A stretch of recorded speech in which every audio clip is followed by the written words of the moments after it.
Hello, good evening students. कभी आपने सुना है कि एक लड़के ने, एक बेटे ने अपनी माँ के ही कान को काट लिया हो, अपने माँ के ही कान को अपने दांतों से काट के फेंक दिया हो? क्या कभी आपने ऐसा सुना है? नहीं सुना होगा। एक ऐसी ही कहानी आज मैं आपके लिए लेके आया हूँ, साथ साथ उसका ट्रांसलेशन भी करेंगे। और इस स्टोरी को आप पूरा पढ़िए, आपको मज़ा भी आएगा, सीखने में भी और सुनने में भी। तो ये स्टोरी मैंने आपके सामने यहाँ लिखी हुई है। इस स्टोरी का हम हिंदी ट्रांसलेशन करेंगे भाई। वीडियो को पूरा देखना है और आपको स्टोरी में ये भी पता लग जाएगा कि उस लड़के ने ये क्रूर हरकत क्यों की। साथ साथ हमें जो है ये भी पता लग जाएगा कि किस वर्ड की क्या हिंदी होने वाली है। तो आप वीडियो को अंत तक देखिएगा, स्टोरी भी अच्छी लगेगी और ट्रांसलेशन भी आएगी। जिस चीज़ में हमारा इंटरेस्ट बढ़ना शुरू हो जाता है ना, जैसे हम कोई मूवी देखते हैं, फिल्म देखते हैं, टीवी में 3-4 घंटे लगातार बैठे बैठे देख जाते हैं उसको, क्योंकि उसमें इंटरेस्ट बन जाता है। इसलिए इंटरेस्ट आपका बनाने के लिए, क्रिएट करने के लिए मैंने स्टोरी आपके लिए चूज़ की है, जिसमें आपको ये पता लगेगा कि उस लड़के ने अपनी माँ के कान को अपने दांतों से क्यों काटा भाई, क्या कारण रहा उसका, वो आपको बताएंगे, साथ साथ में ट्रांसलेशन करेंगे। तो चलिए अपनी वीडियो स्टार्ट करते हैं। चैनल पर नए हैं तो चैनल को सब्सक्राइब कर लेना, लाइक कर दें, शेयर कर दें। इंग्लिश टू हिंदी ट्रांसलेशन, जो वर्ड यहाँ लिखे हुए हैं उनको ट्रांसलेट करेंगे साथ साथ। तो सबसे पहले है ए यंग मैन। एक ही होती है एक, यंग होता है युवा, एक युवा या जवान आप कह सकते हो। एक जवान व्यक्ति, एक जवान व्यक्ति, एक जवान लड़का। वॉज कोट ये पास्ट पैसिव वॉइस में है भाई। पास्ट इंडेफिनिट की पैसिव वॉइस है ये। जब हम पास्ट इंडेफिनिट की पैसिव वॉइस बनाते हैं वर्ब की सेकंड की, तो उसमें वाज वर्ब ऐड के वर्ब की थर्ड फॉर्म ऐड कर देते हैं। ये एक्टिव से पैसिव बन जाती है। तो पैसिव वॉइस में सेंटेंस है क्योंकि वॉज के साथ वर्ब की थर्ड फॉर्म है, तो किसी के द्वारा काम किया गया। A young man was caught का मतलब भाई पकड़ा गया, पकड़ा गया।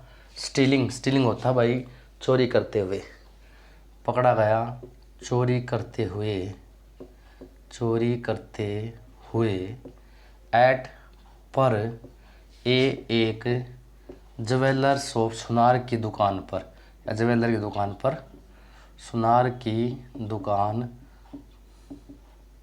ज्वेलर होता है सुनार की दुकान, शॉप होता है शॉप, ठीक है। तो एक युवा व्यक्ति पकड़ा गया चोरी करते हुए एट पर एक सुनार की दुकान। एक सुनार की दुकान पर एक युवा व्यक्ति चोरी करते हुए पकड़ा गया भाई एक दिन, ठीक है। ज्वेलर के साथ एपोस्ट्रोफे लगा हुआ है, फिर छोटा एस है। इसका मतलब ये है कि ज्वेलर और शॉप के बीच में पोजीशन है। हम एपोस्ट्रोफे का भी यूज़ कब करते हैं? जब हमें किसी चीज़ के साथ पोजीशन दिखाना होता है, संबंध दिखाना होता है, तब हम एपोस्ट्रोफे पंक्चुएशन मार्क का यूज़ करते हैं। आपको ध्यान रखना है, जब भी आप किसी के साथ अपना संबंध दिखाओ, जैसे मेरी पुस्तक, तो हम कह देंगे माई बुक, ठीक है। हम कहें मोहन की पुस्तक, तो उसको कह सकते हैं मोहन्स बुक। मोहन के आगे एपोस्ट्रोफे, फिर स्मॉल एस, फिर बुक लगा देंगे, ठीक है। द जज सेंटेंस्ड हिम। जज का मतलब है यहाँ भाई जज, जो आपको पता है, जज जो न्याय करता है, न्यायालय में बैठता है, उसको जज बोलते हैं, ठीक है। जज सेंटेंस्ड हिम, सेंटेंस्ड का मतलब सजा सुनाई, सजा सुनाई। जज ने सजा सुनाई भाई। हिम उसे, हिम उसे, टू डेथ मौत की, मौत की। टू यहाँ पर प्रीपोजिशन है जिसका यूज़ हम काके के अकॉर्डिंग करेंगे। फॉर दिस, फॉर होता है के लिए, दिस इस क्राइम अपराध, क्राइम होता है अपराध। यानी जज ने इस अपराध के लिए उसे मौत की सज़ा सुना दी भाई। किस लिए? कि उसने सुनार की दुकान पर चोरी करी, इसलिए। इसका आदि the jailer asked him, jailer होता है जो जेल की ड्यूटी करता है, पुलिस वाला। जेलर आस्क्ड हिम, पूछा, हिम उससे, उससे पूछा। If you don't want to say anything before him, if you don't want to say, कि क्या तुम डोंट वांट नहीं चाहते, नहीं चाहते। देखो डू नॉट लगा हुआ है, तो प्रेजेंट इंडेफिनिट टेंस का वाक्य है, और पीछे आया है इसमें ते, ता ते थी, जिसकी पहचान होगी वो प्रेजेंट इंडेफिनिट टेंस होता है भाई, ठीक है। नहीं चाहते, टू से कहना, एनीथिंग कुछ भी, कुछ भी। बिफोर हैंगिंग, बिफोर पहले, हैंगिंग फांसी पर लटकने, हैंगिंग होता है फांसी पर लटकना। फांसी पर लटकने से पहले क्या तुम कुछ नहीं कहना चाहते? जेलर ने उसके पास आगे पूछा, क्या भाई फांसी लगाई गई, आपको फांसी की सज़ा सुनाई गई है, तो क्या आप कुछ नहीं कह सकते हैं? क्या ना कहना नहीं चाहते? आपके कोई विश नहीं है क्या? हैंगिंग होता है फांसी पर लटकना, ठीक है। एनीथिंग होता है कुछ भी। ही एक्सप्रेस्ड, ही उसने, एक्सप्रेस्ड व्यक्त या कहा, व्यक्त व्यक्त करना, एक्सप्रेस होता है व्यक्त करना, व्यक्त किए, किया, हिज उसकी डिज़ायर, डिज़ायर होता है भाई इच्छा, कामना, टू मीट मिलने की, हिज उसकी मदर माँ से, भाई उसने कहा कि भाई मेरी आखिरी इच्छा है कि मुझे मेरी माँ से मिलवा दो एक बार, ठीक है। एक्सप्रेस होता है व्यक्त करना, बताना, किसी को कहना। पास्ट इंडेफिनिट टेंस है, वर्ब की सेकंड फॉर्म किया। उसने अपनी इच्छा प्रकट की, व्यक्त की अपनी माँ से मिलने की। हिज होता है उसकी, लास्ट होता है आखिरी, लास्ट आखिरी आपको पता है अंतिम। उसकी आखिरी विश इच्छा वाज थी, एक्सेप्टेड स्वीकार की, स्वीकार करना, ठीक है। लास्ट विश वाज एक्सेप्टेड, स्वीकार करना, कर ली गई थी, यानी ये पास्ट टेंस उसमें पैसिव वॉइस में है भाई। किस में है? पैसिव वॉइस में है ये सेंटेंस। वाज के साथ वर्ब की थर्ड फॉर्म है, तो उसकी आखिरी इच्छा जो थी वो स्वीकार कर ली गई थी। पास्ट इंडेफिनिट का जब आप पैसिव वॉइस बनाते हैं, वर्ब की सेकंड फॉर्म जिसमें लगी होती है, जब उसको एक्टिव से पैसिव में ट्रांसफॉर्म करते हैं हम, तो उसके साथ वाज वर्ब का यूज़ कर देते हैं और वर्ब की थर्ड फॉर्म हो जाती है वहाँ, ठीक है। तो उसकी आखिरी इच्छा स्वीकार कर ली गई थी, किसी के द्वारा कर ली गई थी। वहन होता है जब, जब हिज मदर उसकी माँ, मदर माँ, केम आई, नियर नज़दीक, हिम उसके, जब उसकी माँ उसके नज़दीक आई, पास्ट इंडेफिनिट है, यहाँ भी कम की सेकंड फॉर्म है केम। ही सेड उसने कहा, क्या कहा? आई मैं, वांट फर्स्ट फॉर्म है, प्रेजेंट इंडेफिनिट है, मैं चाहता हूँ, टू से कहना, मैं कहना चाहता हूँ, समथिंग कुछ, इन यूअर में, यूअर तुम्हारे या आपके, in your year can't, year होता कान, मैं तुम्हारे कान में कुछ कहना चाहता हूँ। उसने अपनी माँ से कहा, अपने माँ के नज़दीक आया और उससे कहा कि मैं आपके कान में कुछ कहना चाहता हूँ, ठीक है। एज द वुमन, एज होता जैसे ही, ठीक है। एज जैसे ये कनेक्टर होता है, लिंकर होता है। एज जैसे, इसका मतलब यहाँ पर एज है, वैसे एज का प्रयोग हम कई बार क्योंकि के लिए भी करते हैं। एज द वुमन जैसे ही, औरत ने, पुट रखा, पुट होता रखना भाई, सेकंड फॉर्म है, पुट तीनों सेम रहती है इसकी। पुट हर उसका, कान, नियर नज़दीक, हिम उसके, जब उसकी माँ ने अपना कान उसके नज़दीक रखा। द यंग मैन युवा व्यक्ति, कट ऑफ होता भाई काट लेना, कट ऑफ काट लिया, हर ईयर उसका कान। एवरीवन प्रत्येक, आस्क्ड पूछा, यानी प्रत्येक ने पूछा।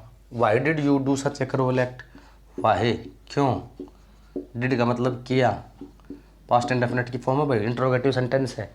इंट्रोगेटिव बनाते हैं हम WH प्लस वर्ब की, WH plus did plus subject. Y did you, क्यों किया तुमने, किया होता डू भाई, तुमने क्यों किया, सच ऐसा, एक क्रूर कह दें, निर्दयी कह दो, कार्य, एक्ट होता है कार्य, तुमने ऐसा क्रूर कार्य क्यों किया, ठीक है। ही सेड उसने कहा,